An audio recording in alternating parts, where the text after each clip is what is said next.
साथियों, पिछले 11 साल से देश भ्रष्टाचार के खिलाफ निर्णायक लड़ाई लड़ रहा है। अब इसी दिशा में देश ने एक और बड़ा कदम उठाया है।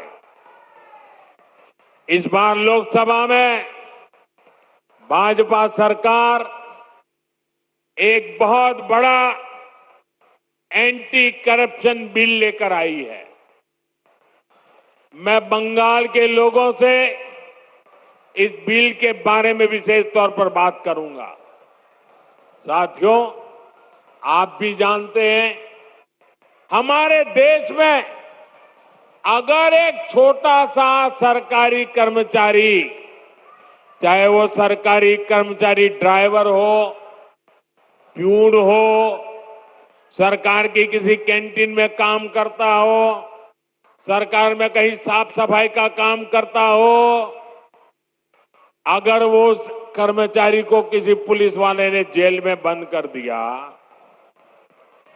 तो करीब करीब 50 घंटे में अगर उसको जमानत नहीं मिली और 50 घंटे जेल में रह गया तो ऑटोमेटिक उसकी नौकरी चली जाती है, सस्पेंड हो जाता है।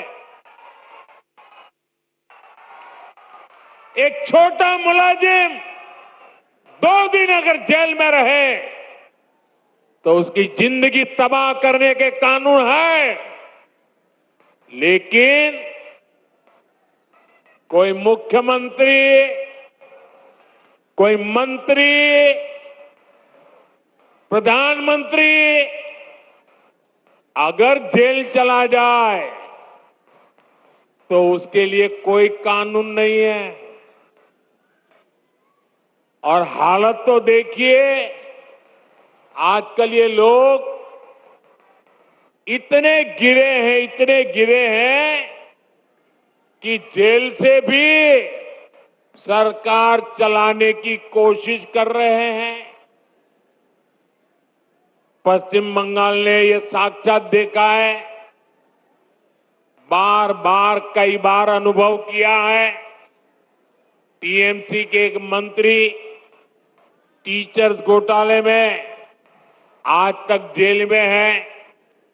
शिक्षक भर्ती का गंभीर घोटाला, घर से नोटों का पहाड़ मिला, लेकिन तब भी वो मंत्री कुर्सी छोड़ने को तैयार नहीं थे। जनता की हर भावना को यहां निर्ममता से कुचला जाता रहा।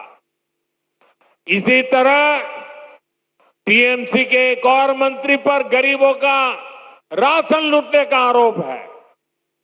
इनकी भी करोड़ों रुपए की संपत्ति जब्त हो चुकी है। ये मंत्री भी जेल जाने के बाद कुर्सी छोड़ने को तैयार नहीं थे। इन्होंने भी जनता की भावना की, संविधान की भावना की कोई परवाह नहीं की। साथियों, आप मुझे बताइए,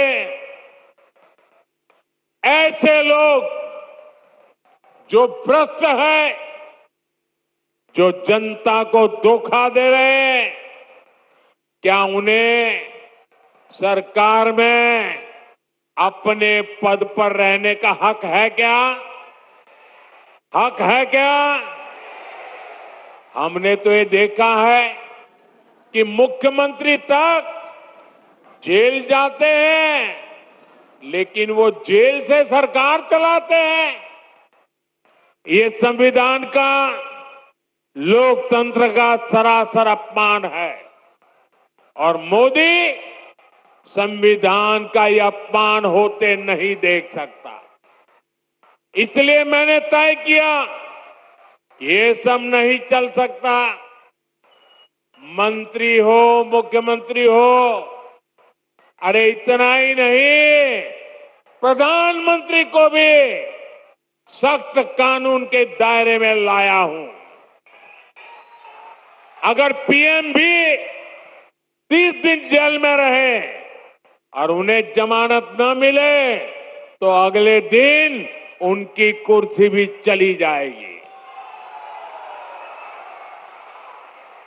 लेकिन साथियों, टीएमसी के लोग भ्रष्टाचार के खिलाफ इस कार्रवाई पर भड़क गए हैं। वो इस कानून का विरोध कर रहे हैं। टीएमसी के लोगों ने संसद में इस बिल को फाड़ने की कोशिश की है। ये दिखाता है कि टीएमसी की पूरी राजनीति कैसे भ्रष्टाचार के पहाड़ पर टिकी है।